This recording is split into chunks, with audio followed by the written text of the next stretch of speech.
Yes, shalom saudara-saudara sekali lagi.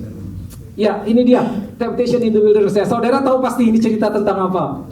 Now, sebetulnya ada beberapa message yang tadinya saya mau share hari ini, tapi tiba-tiba ini yang paling kuat yang muncul.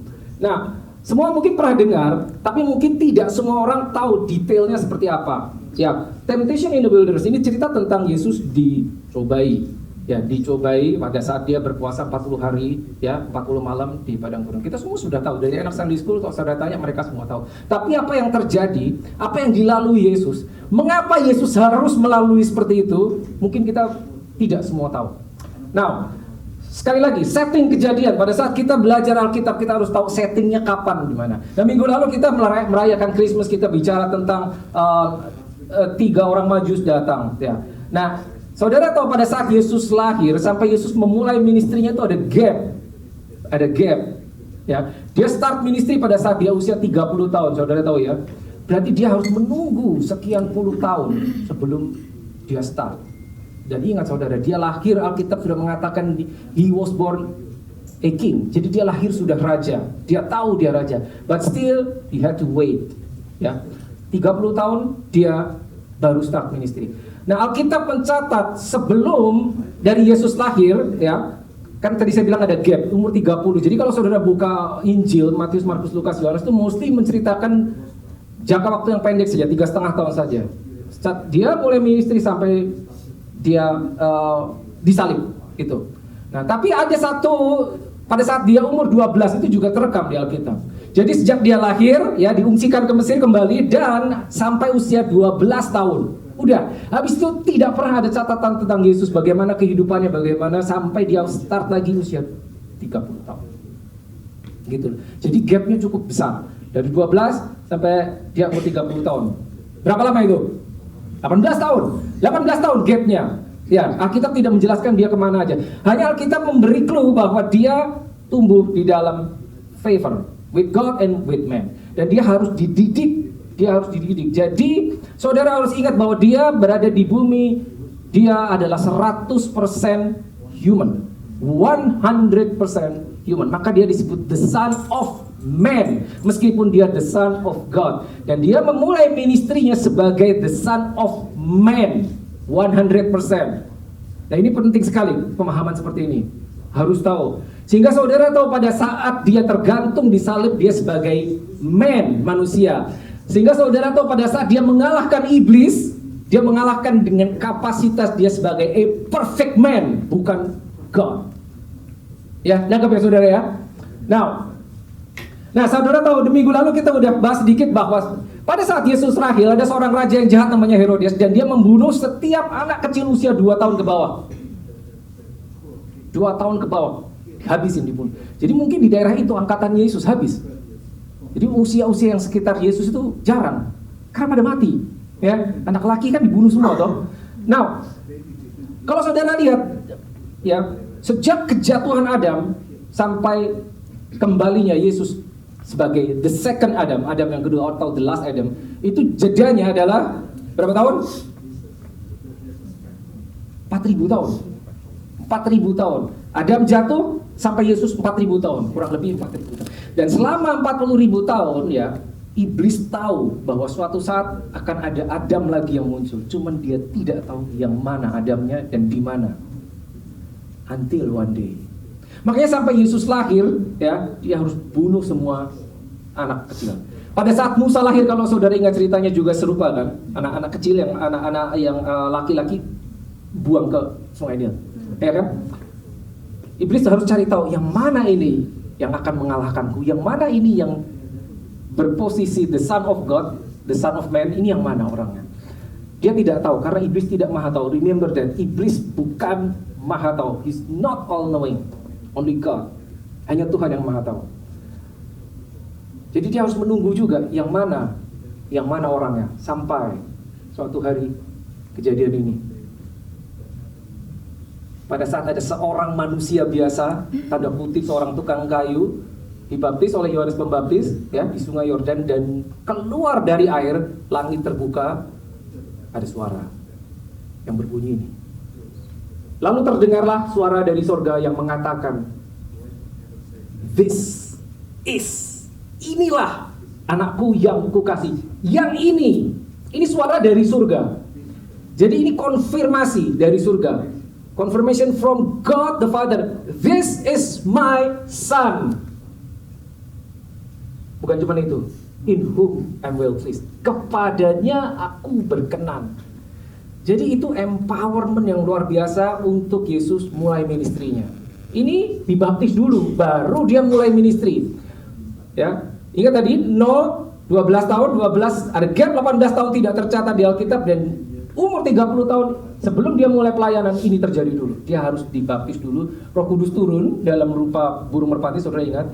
That is the anointing. Remember, Holy Spirit came upon Jesus, itu anointing, itu empowerment. Lalu habis itu baru dia melakukan ministry. Tapi sebelumnya dia harus puasa dulu 40 hari. Kenapa? Nanti kita akan tahu. Ya, yuk kita go through step by step.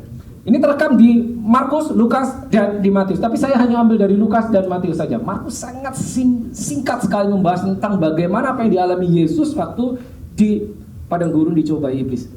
Nah, Lukas 4 ayat 1 dan Matius 4 ayat 1 serupa tapi tidak 100% sama. Let me read this for you. Yesus yang penuh dengan Roh Kudus kembali dari sungai Yordan lalu dibawa oleh Roh Kudus ke padang gurun. Ayat ini membingungkan banyak teolog. Kenapa? Loh, lalu dibawa Roh Kudus ke padang gurun. Lihat, Matius 4 ayat 1. Maka Yesus dibawa oleh Roh, huruf besar, ke padang gurun untuk untuk apa? Dicobai. Wait, sebentar. Dibawa Roh Kudus ke padang gurun untuk dicobai. Ini tanda tanya besar. Tapi saya mau saudara pahami begini. Kalimat ini ya, Yesus dibawa oleh Roh ke padang gurun, dibawa oleh Roh Kudus ke padang gurun untuk dicobai. Saudara berpikirnya begini. Jangan kita berpikir bahwa ya Allah membutuhkan bantuan iblis untuk mencobai Yesus. Tolong dong cobain itu anakku. Nggak ada seperti itu. No. That is not true. Dia dibawa ke padang gurun untuk dicobai. Nah, kata dicobai ya, tes, ujian, ini penting sekali. Kenapa? Karena tadi saya bilang, karena dia harus melayani, dia akan melayani sebagai manusia, human, son of man. Maka dia harus melalui ujian, ya, ujian sehingga dipastikan bahwa dagingnya, fleshnya tidak ikutan. Itu harus dilalui Yesus. Ya. Ingat, dia akan melayani sebagai manusia.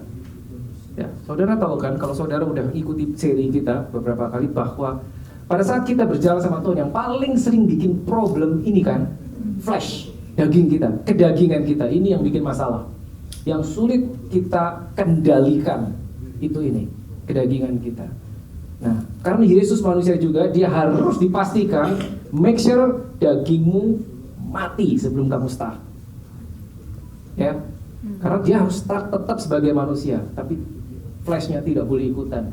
Jadi dia harus masuk doa puasa 40 hari 40 malam. Oke, next. Yesus yang penuh dengan Roh Kudus. Nah,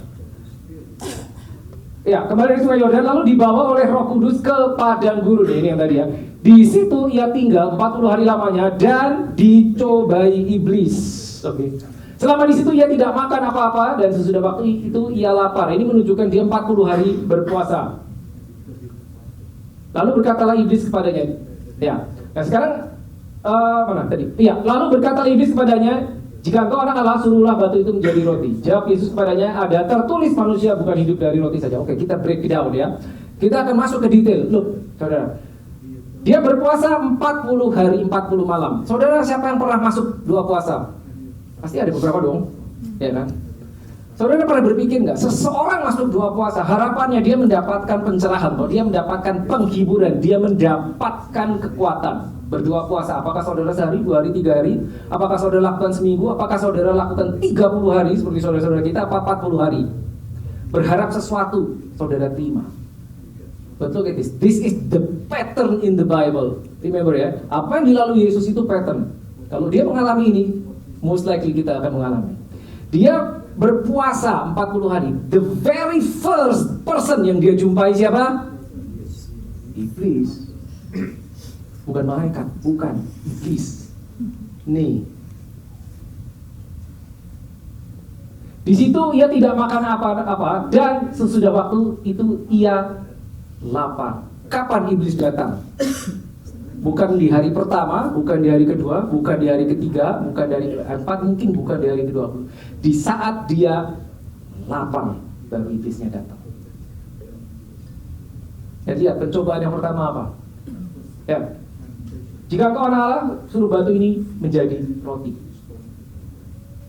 Itu menunjukkan apa? Iblis tahu Yesus lagi lapar, makanya dicobai dengan makanan.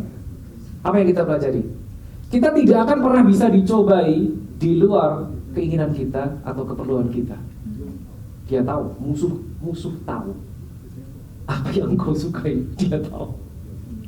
Dia akan datang kalau mencobai, dia akan sodorkan sesuatu yang di muka kita, yang kita suka, yang sulit untuk kita tolak. 40 hari nggak makan, dia dicobai di situ, ubah batu ini jadi roti, gitu loh. Tapi ini dia, ya. Jika engkau, ini kalimat yang ngomong iblis. If you are a son of God, if you are the son of God, jika engkau anak Allah. Padahal beberapa hari sebelumnya, ini baru terjadi. Inilah anakku yang kukasihi. Konfirmasi dari Bapa di surga mengkonfirm, kamu anak yang kukasihi, kepadamu aku berkenan. Apa itu? Status, identitas yang penting sekali buat setiap kita orang Kristen. Kalau kita Kristen dan kita tidak tahu status kita dan identitas kita adalah anak, maka itu akan digoncang. Bahkan pada saat sudah diberitahu, Yesus pun perlu dikasih tahu, kamu anak dikasih Bapaknya dan aku berkenan kepada Bapa, ngomong gitu. Dan ini, statement ini yang digoncang jika kau adalah anak Allah. Jadi sebetulnya ini memang cobaan. Suruhlah batu ini jadi roti, tapi ini yang bahaya. Ini yang bahaya. Jika engkau anak Allah, dia akan datang membuat kita ragu dengan status kita, membuat kita ragu dengan identitas kita. Kamu anak apa hamba? Saudara anak apa hamba? Saudara tahu gak siapa engkau di mata Tuhan? Bukan siapa engkau di matamu, no. Siapa engkau di mata Tuhan? Do you know? Do you know? Kalau kita nggak firm, kita nggak tahu itu, ini digoncang. Number one. Yang kedua ya ini, ubah batu ini jadi roti, karena itu kebutuhan yang paling dasar. Dia udah 40 hari nggak makan. Ini persis sama sebetulnya yang dialami the first Adam. Ini Adam yang kedua kan. Adam yang pertama kan gitu kan. Ya, iblis datang berupa ular ke wanita itu kan, Hawa. Ya. Digoda, dicoba untuk memakan buah yang jelas-jelas tidak boleh dimakan. Ya. Ya, saya tidak akan masuk ke situ, tapi paling tidak ini yang kita lihat. Lalu jawab Yesus. Oke. Ayat 4. Ya. Verse by verse ya. Kita breakdown. Jawab Yesus kepadanya. Ada tertulis, manusia bukan hidup dari roti dia. Ada tertulis, bukan ada terdengar. Ada tertulis. Berarti apa? Dia tahu bahwa ini statement ini, manusia bukan hidup dari roti saja, ini sudah ada di Perjanjian Lama. Kalau saudara buka kitab Ulangan, ini sudah ada. Jadi Yesus mengutip sesuatu yang sudah tertulis di dalam hukum Taurat. It is written. It is written. So how powerful kata itu? It is written. Nah sekarang gini, setiap kita akan mengalami tes, setiap kita akan mengalami ujian. Mungkin setiap kita akan bertemu dengan tanda kutip musuh berbentuk apapun juga. Kuncinya satu, do you know what's written? Apakah kau tahu apa yang tertulis di dalam Alkitabmu tentang dirimu? Apa saudara tahu apa yang tertulis di dalam Alkitab saudara yang mengatakan tentang saudara? Yesus tahu. Maka dia bilang, bukan it is terdengar, it is written. Ada tertulis, bukan terdengar. Dia tahu, udah ditulis. Nah, apa yang dikatakan? Manusia hidup bukan dari roti saja. Nah, tapi di Matius 4 ayat 4 ini lebih menarik, sedikit beda. Tetapi Yesus menjawab, ada tertulis manusia hidup bukan dari roti saja, tetapi dari firman setiap firman yang keluar dari mulut Allah. Saudara pernah dengar ini kan? Nah, saudara ngerti maksudnya enggak? Manusia bukan hidup dari roti saja, tapi dari setiap firman yang keluar dari mulut. Oh, let's go deeper. Manusia hidup bukan dari roti saja. Roti itu bicara tentang basic need, makanan ya. Karena pada saat itu mereka makannya roti. Kalau ini settingnya bukan di Timur Tengah, mungkin kalimatnya bukan seperti itu. Manusia bukan hidup dari apa? Dari nasi. Tapi karena saat itu mereka makannya roti, manusia bukan hidup dari roti saja. Sayangnya, ini di Lukas berhenti dari sini. Tapi lihat Matius. Tetapi dari setiap firman yang keluar dari mulut, ini juga sudah ada di hukum Taurat. Manusia bukan hidup dari roti saja, tapi dari setiap firman. Ini yang kita pelajari. Kalau saudara mau hidup, you need two different kinds of food. Saudara perlu dua jenis makanan. Nomor satu, makanan yang kita makan tadi pagi atau tadi malam. Saya nggak tahu saudara makan apa, roti kah, nasi kah, mungkin orang Indonesia, atau saudara makan something atau minum kopi tadi pagi. Ya, sesuatu yang masuk ke dalam fisik kita yang membuat hidup. But you need another food. Ini yang ngomong Yesus. Ya, dari setiap firman yang keluar dari mulut Allah. Jadi perlu dua hal untuk membuat kita hidup. Ya, manusia hidup. Untuk kita bisa hidup, kita perlu dua jenis. Satu makanan jasmani, satu firman. Nah, sekarang perhatikan kalimatnya. Watch this, saya akan balik. Berarti perhatikan baik-baik. Jika kita, saya pakai saya nih. Jika saya manusia dong, saya manusia. Tapi kalau saya tidak hidup, tidak makan firman, berarti saya bukan manusia. Karena kategori manusia adalah mereka yang makan dari roti dan makan dari firman. Jadi kalau saya tidak makan roti dan firman, saya bukan manusia. Lalu apa? Kan gitu kan? Kalau kita bukan manusia, lalu apa? Manusia bukan hidup dari roti saja, tapi dari setiap firman yang keluar dari mulut. Jadi kalau saudara adalah manusia, saudara perlu dua jenis makanan. Kalau baru satu, berarti belum masuk kategori atau persyaratan sebagai manusia. Nah, kenapa ini penting? Kita baru selesai seri The Kingdom of God. Ya, ingat ya. Kita belajar The Kingdom of God itu packed with power and authority. Dan saudara ingat, power, kuasa itu hanya diberikan kepada manusia. Jadi kalau kita tidak masuk kategori sebagai manusia, kita nggak punya power. Ingat Kejadian 1 ayat 26. Let us make man. Mari kita membuat manusia. Allah ngomong gitu, sesuai rupa dan gambaran kita. Human, man. But man should not live by bread alone, but from the word, every word that comes out of the word of God. Seperti itu. Nah, ini penting sekali saudara. Ya. Jadi ini yang kedua, ini tidak bisa di skip, tidak bisa diabaikan. Oke, lanjut ya. Oke, lanjut ayat 5. Lukas 4 ayat 5. Kemudian ia membawa Yesus ke suatu tempat yang tinggi, dan dalam sekejap mata ia memperlihatkan kepadanya semua kerajaan dunia. Ada yang aneh nggak? Ada yang aneh nggak? Saya menangkap sesuatu yang aneh. Saya bacakan sekali lagi ya. Saya ajak mikir. Kemudian ia membawa Yesus ke suatu tempat yang maha tinggi. Dalam sekejap mata ia memperlihatkan kepadanya semua kerajaan dunia. Apa yang aneh? Gini saudara, nih,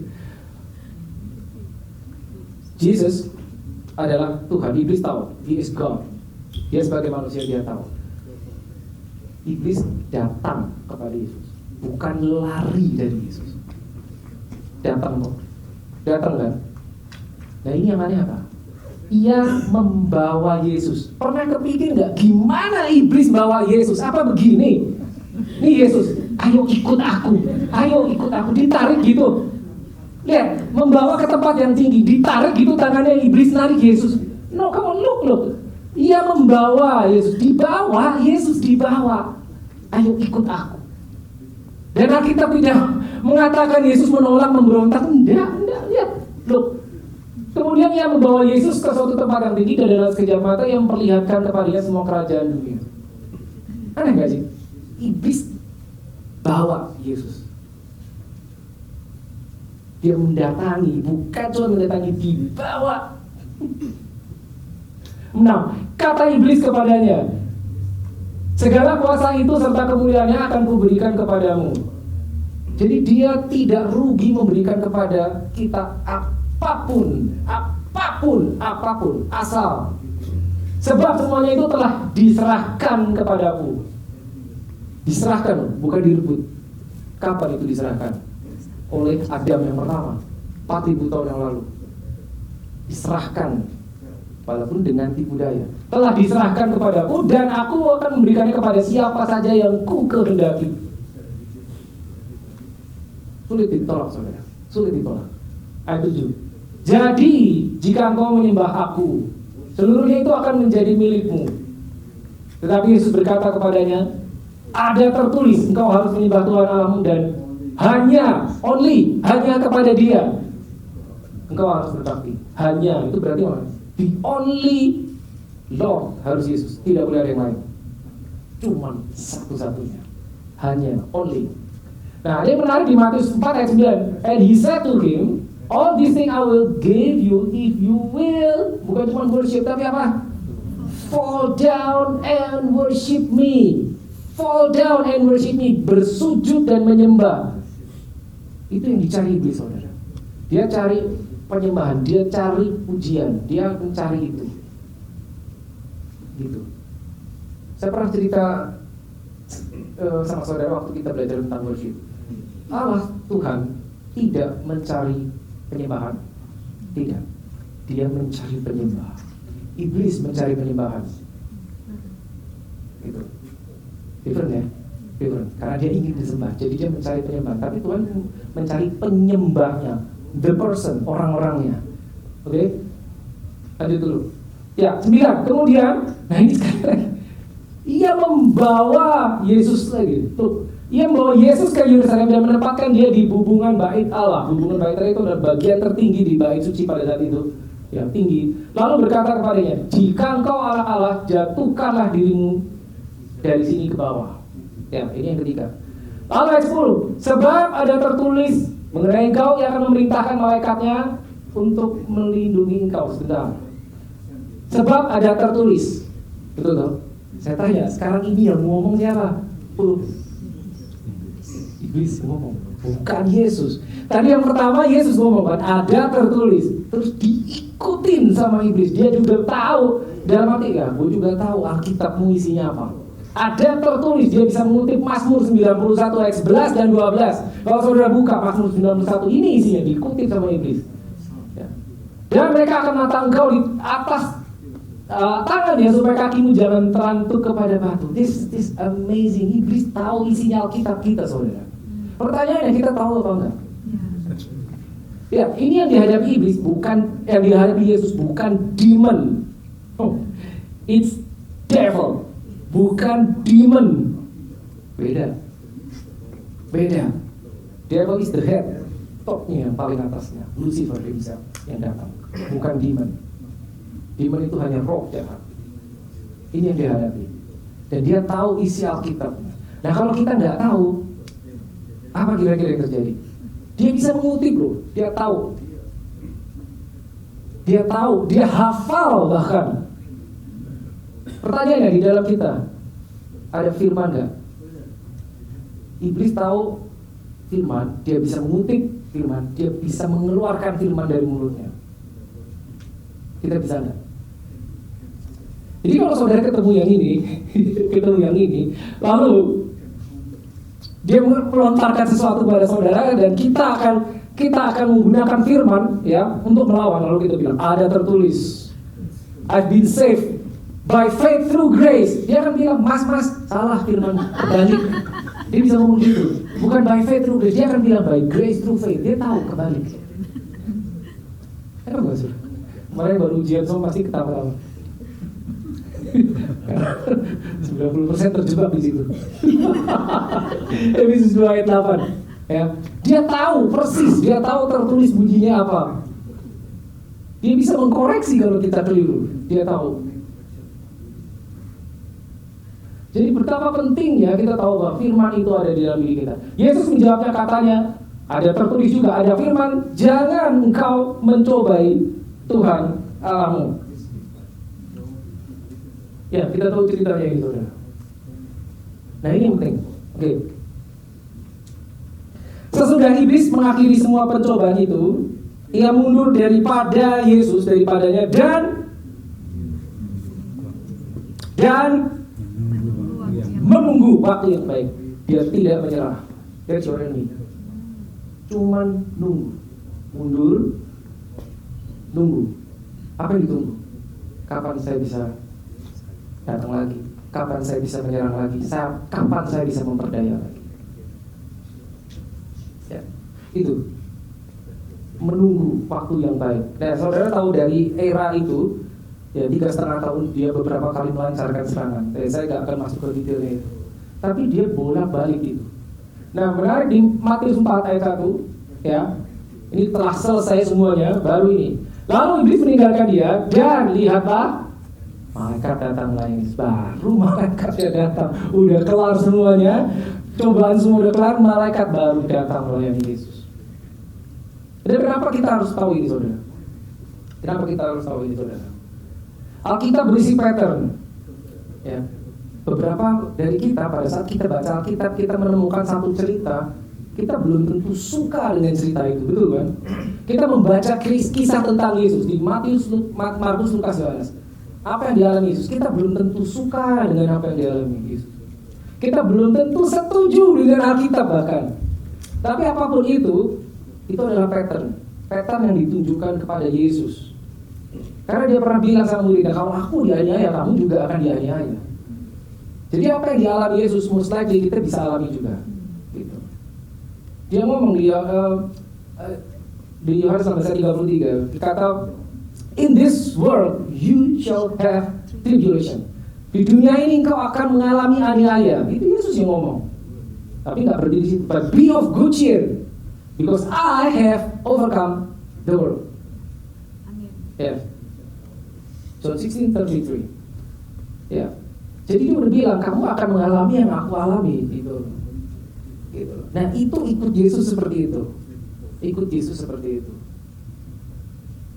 Ya. Jangan takut, be of good cheer. I have overcome the world. Oke. Nah setelah semua selesai, ya musuhnya pergi, malaikat datang. Akibatnya ini yang terjadi. Nih, then Jesus return, kembali. Tapi beda kali ini kembalinya.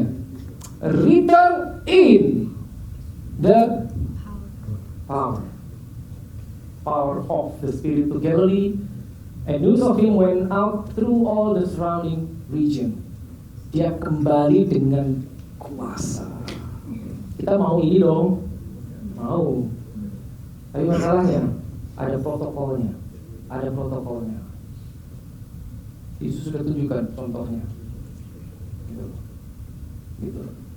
Dan kenapa kita perlu tahu ini, saudara? Kenapa kita perlu tahu ini, saudara? Ya, kita harus tahu apa yang kita hadapi, siapa yang kita hadapi, di baliknya ada apa, dan kita akan menghadapi apa. Kita mesti tahu, saudara. But jangan takut. Itu trademarknya Yesus. Dia akan selalu berkata, jangan takut. Itu trademarknya Yesus. Ya. Quick recap, ya. Apa yang kita baca di identitas penting sekali, krusial. Saudara tahu siapa saudara di mata Tuhan. Bukan bagaimana saudara melihat diri saudara, bukan bagaimana kita melihat diri kita, tapi apa yang Tuhan lihat atas hidup kita. Dia menganggap kita seperti apa. Itu yang akan membuat kita bisa berdiri. Ya.